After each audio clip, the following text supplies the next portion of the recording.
Պարոն Բեգլարյան, տեղեկացանք հանդիպման մասին, առայժմ Արցախի Հանրապետության երկու քաղաքական ուժերն են, ինչքանով տեղյակ եմ, հաջորդ թիվ նաև ասացին նախատեսվում են հանդիպումներ, այս հանդիպումներով կոնկրետ ինչ հարց է լուծվում։ Նայեք, առաջին հերթին մենք բոլոր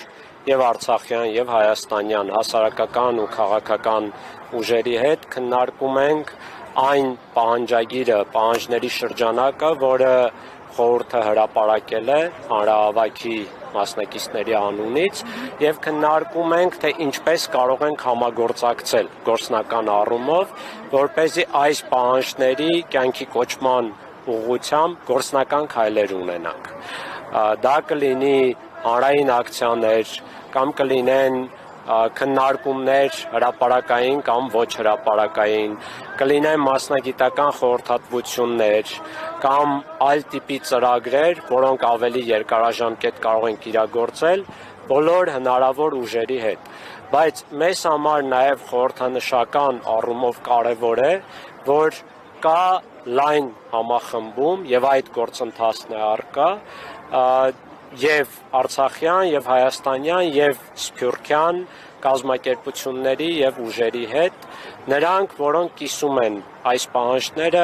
այս դրույթները, որոնք մենք հրապարակել ենք։ Պարոն Բեգլարյան, ինչ այստեղ դուք բարձրացնում եք արցախցիների հավաքական վերադարձի եւ այլ հարցեր,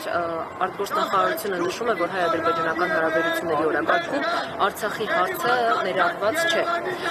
Նախ ինչպես կգնահատեք այս հայտարարությունը եւ այս պայմաններում դուք ինչպես եք պատկերացնում ձեր բարձրացրած հարցերի պատասխաններն ու լուծումները։ Ես լիազորված չեմ խորհրդի անունից արտգործնախարարության տվյալ հայտարարությանը պատասխանել, բայց կարծում եմ առիթ կլինի մենք կարձագանքենք որպես խորհուրդ։ Ես որպես ուղղակի անհատ հանրային գործիչ կարող եմ արձագանքել, որ շատ խայտառակ հայտարարություն է, նախ փաստերը եւ փաստարկները լրիվ խեղաթյուրված են, երկրորդը ուղղակի հերթական անգամ իրենք արձանագրում են, որ իրենց օրակարգում ընդհանրապես արցախցիների իրավունքների պաշտպանության հարց չկա արտաքին քաղաքական օրակարգում եւ երրորդը իրենք հերթական անգամ այս անգամ արդեն արտգործնախարարությունը փորձում է մեղքը գցել բոլորի վրա, իրենց վրա որևէ պատասխանատվություն չվերցնելով։ Այստեղ ես կարող եմ ասել, որ արտգործնախարարությունը հենց որպես մարմին մեծ բացթողումներ է ունեցել, որ չի կարողացել ապահովել, այսպես ասած, իրենց տերմինաբանությամբ ասած, Ստեփանակերտ-Բաքու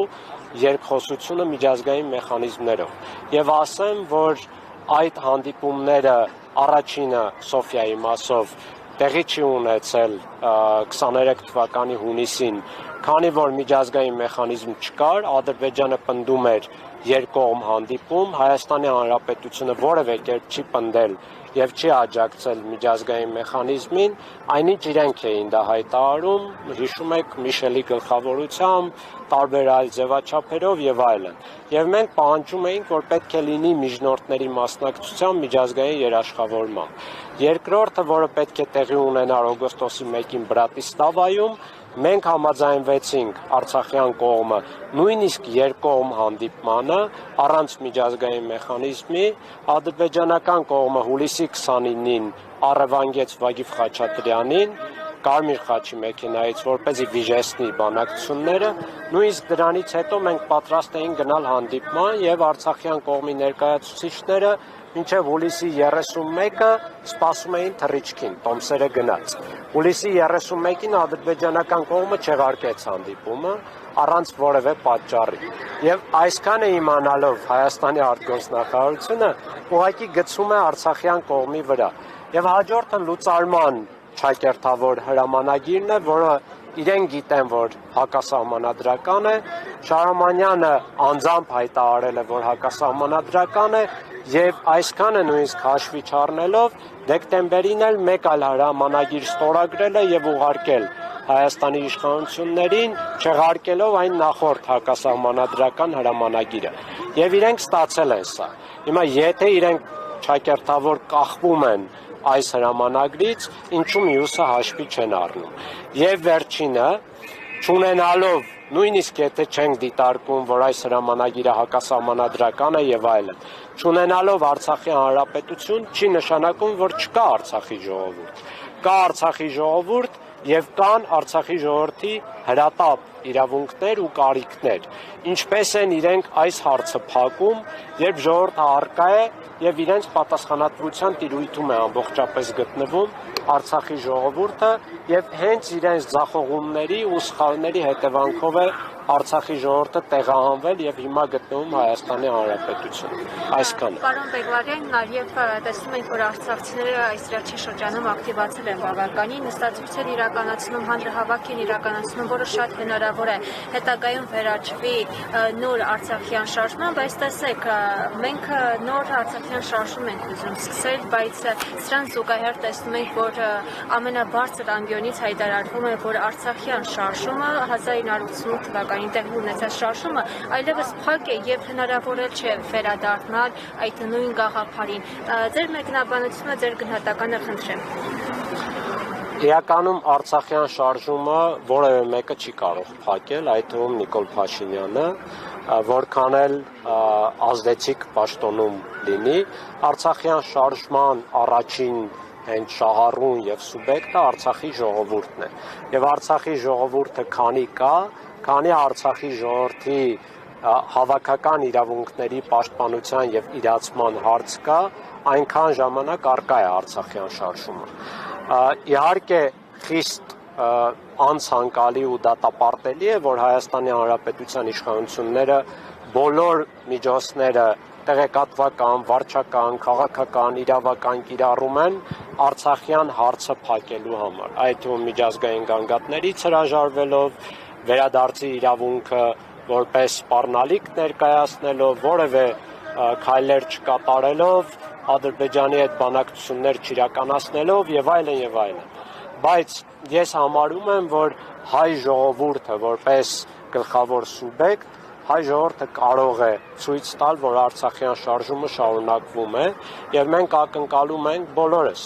մեր խորհուրդն էլ, որ հնարավորինս լայն համախմբում լինի այս Արցախյան օրակարգի շուրջ, որպեսզի իշխանությունների վրա մաքսիմալ մեծ ճնշում, հանրային ճնշում լինի եւ իրենք որևէ հետագա հանցավոր քայլեր չանեն Արցախյան շարժումը փակելու ուղղությամբ։ Պարոն Բեգլարյան, ԵԱՀԿ Մինսկի խմբի ձևաչափը այստեղ անելիք չունի, ասում եք, եթե անգամ այդ հրամանագիրը համարենք, որ կա, Արցախի հարցը չի փակվում։ Ամեն դեպքում ԵԱՀԿ Մինսկի խմբի ձևաչափն էլ, եթե կա, թեկուզ պասիվ վիճակում, փաստում է, որ հակամարտությունը դեռ կա։ Ինչու որևէ այսպես արձագանք, թեկուզ գերիների հարցով, թեկուզ արցախցիների իրավունքների պաշտպանության հարցով չի լինում ԵԱՀԿ Մինսկի խմբի համանախագահ երկրների կողմից։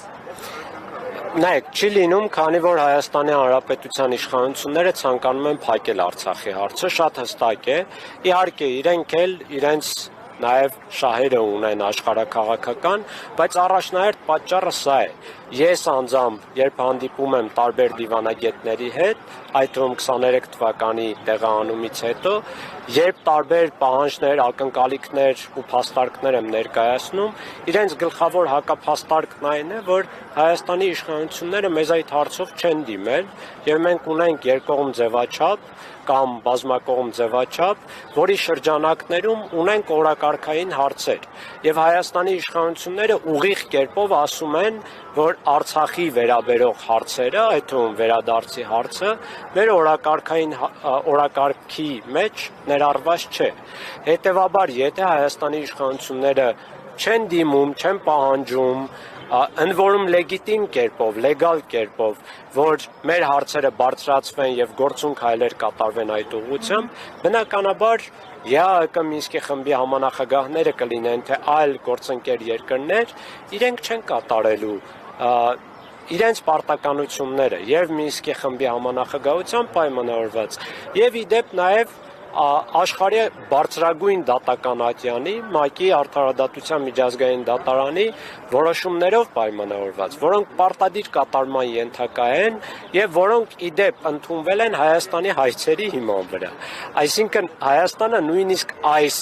որոշումներով էլ կաշկանդված է եւ նույնիսկ եթե միջազգային ատյաններից հայցերը հետ վերցնի միևնույն է այս որոշումները առկա են եւ ուժի մեջ են հետեւաբար միջազգային հանրությունը ունի անելիք առաջնահերթորեն Հայաստանի Հանրապետությունը ունի անելիք Նայեք, եթե պետությունը միջազգային հայցերը հետ է վերցնում եւ անհատներն են արդեն իրենց հայցերով դիմում միջազգային դատարաններին,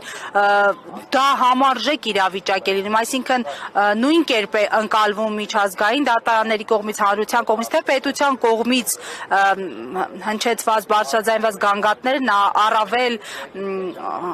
ուժեղ են, այսպես ասած։ Կարող համարժեք լինել, անհամեմատ ավելի ուժեղ են պետության հայցերն ու պետության հայցերի հիման վրա ընդունված միջազգային ատյանների որոշումները, ընդ որում հաշվի առեք, որ անհատները չեն կարող դիմել ՄԱԿ-ի արդարադատության միջազգային դատարան։ Սա միայն միջպետական գանգատների ներկայացման հնարավորություն ձևաչափ ունի, մենք կարող ենք դիմել միայն մարդու իրավունքների եվրոպական դատարան որպես անհատներ եւ ՄԱԿ-ի կիսադատական եւ ոչ դատական ատյաններ, որոնք ավելի թույլ մանդատներ ունեն եւ ավելի դժվար է այս մեխանիզմներով պայքարել մեր իրավունքների պաշտպանության համար։ Սակայն ես կուզեի մի բան վերջում արձանագրենք, որ մենք Արցախի թեման եւ Արցախի ժողովրդի իրավունքների հարցը չպետք է